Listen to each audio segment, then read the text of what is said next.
فرعون اتنا ذہین آدمی ہو کر، نمرود اپنی جگہ پر ایک ذہین آدمی ہو کر، اس کو یہ سادہ سا مفہوم سمجھ میں کیوں نہیں آیا جو حضرت ابراہیم اور حضرت موسیٰ علیہ السلام ذکر کر رہے تھے؟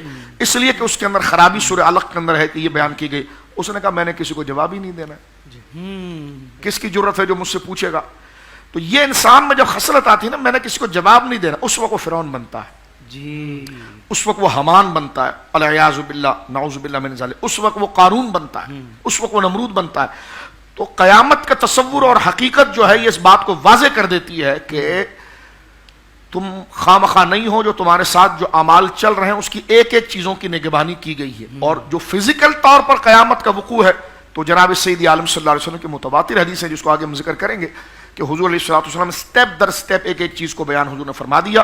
یہاں تک کہ حضور نے ذکر کیا کہ ان اللہ زوالی الارض، اللہ نے میرے لیے زمین کو روشن کیا تھا، اور رأیت مشارقہا و مغاربہا، اس کی مشرق اور مغرب میں ساری میں نے دیکھ لی. حضرت صوبان اس کے راوی حضور کے خادم ہیں.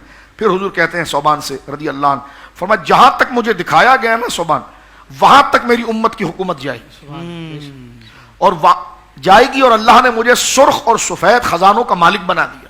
اور کہا کہ پھر میں نے اپنے یہ اشراط قیامہ میں، بخاری دیکھیں مسلم دیکھیں، اس میں یہ ساری احادیث آتی ہیں جو شرائط قیامت بنتی ہے، اور اس پر میں بات کو ختم کرتا ہوں. سرکار نے فرمایا جہاں تک مجھے دکھایا گیا وہاں تک میری امت کی حکومت جائے گی، اور مجھے وہاں کے یعنی زمین کے سفید اور سرخ خزانے دے دیے گئے ہیں. اور پھر حضور علیہ الصلوۃ والسلام ارشاد فرماتے ہیں کہ میں نے اپنے رب سے درخواست کی تھی کہ یا اللہ میری امت کے لیے ایسا کر دے کہ یہ قحط کے اندر مجموعی طور پر ختم نہ ہو جائے، ان پر کوئی ایسا جابر دشمن مسلط نہ ہو جائے جو ان کو مباح الدم کر دے اور ان کی گردنیں کاٹے اور ان کو ہلاک کر دے. تو حضور فرماتے ہیں کہ رب نے مجھے یہ جواب عطا فرمایا کہ حبیب، ہم جو چاہتے ہیں وہ تقدیر کا فیصلہ کرتے ہیں.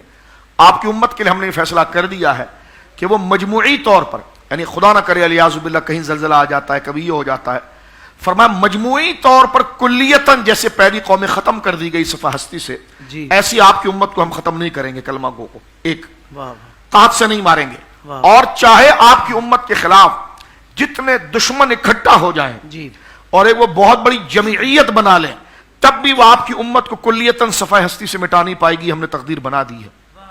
یہ پچھلے زمانے میں بھی ہو چکا ہے، بڑی بڑی جنگیں ہو چکی ہیں، اسلام کا نام اب بھی باقی ہے.